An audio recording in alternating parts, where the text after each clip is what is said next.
dari barisan pelopor bergabung dan membentuk sebuah organisasi yang ya. Untuk memang agak sulit masang pinnya karena dia bukan peneliti, dia dari mana, jadi mungkin kurang terbiasa. Oke, masih dibantu ya.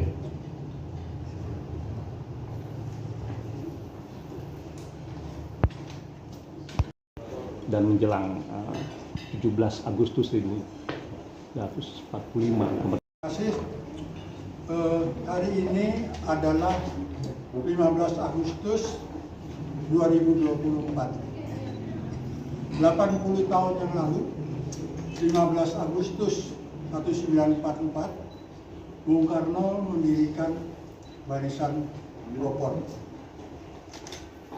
suatu organisasi yang tujuannya adalah mempercepat kemerdekaan Indonesia. Pada awalnya, pengurus dari organisasi ini adalah hanya 3 orang, penasihatnya Bung Hatta, ketua umumnya Bung Karno, dan ketua hariannya adalah Sudiro. Dalam perkembangannya, jumlah pengurus sekian banyak dan jumlah anggota juga sangat banyak.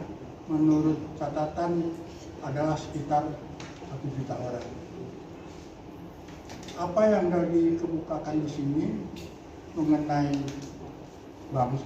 kebangsaan adalah bahwa Barisan Pelopor mungkin adalah satu-satunya organisasi yang mendapat indoktrinasi langsung dari Bung Karno dan Bung Hatta secara fisik. Jadi bukan melalui buku, bukan melalui radio, bukan melalui televisi, tapi seperti guru dan murid di kelas. Itulah sebabnya mengapa anggota Barisan Pelopor pada saat itu sangat menghayati nilai-nilai luhur berupa nasionalisme, kemudian ideologi Pancasila dan kebangsaan. Dalam perkembangannya, kami melihat bahwa nilai-nilai luhur ini telah mulai memudar.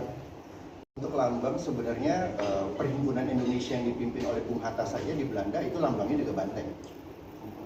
Nah ini juga banyak orang Indonesia, khususnya generasi muda, tidak mengerti atau banyak yang kurang mendapat pendidikan tentang sejarah juga, bahwa memang dulu kita terkenalnya dengan banteng. PNI pun kan juga banteng gitu, termasuk Barisan Pelopor. Jadi Barisan Pelopor waktu tahun 1944 memang sudah logonya itu memang banteng. Kenapa akhirnya muncul di tahun 2024? Ini kan sebenarnya waktu panjang ya, dan apalagi udah regenerasi begini. Kenapa baru muncul di tahun 2024 ini?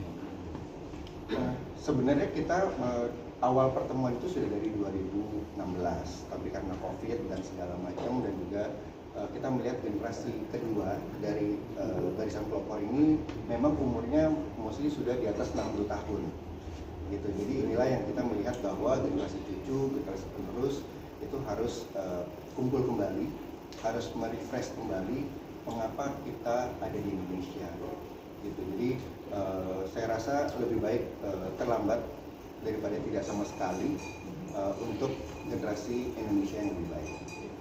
Ini apakah ke depan ada langkah konkret ya untuk melakukan? Kalau anggotanya tuh sekarang yang itu masih 20 ya, tetapi kalau yang di luar itu cukup banyak. Cuma memang kita lagi mendata untuk mendata semua orang-orang yang tergabung pada anggota Barisan Pelopor dengan menggunakan database di seluruh Indonesia. Kami Indonesia ini kan merdeka juga karena darah dan air mata dari para leluhur kita.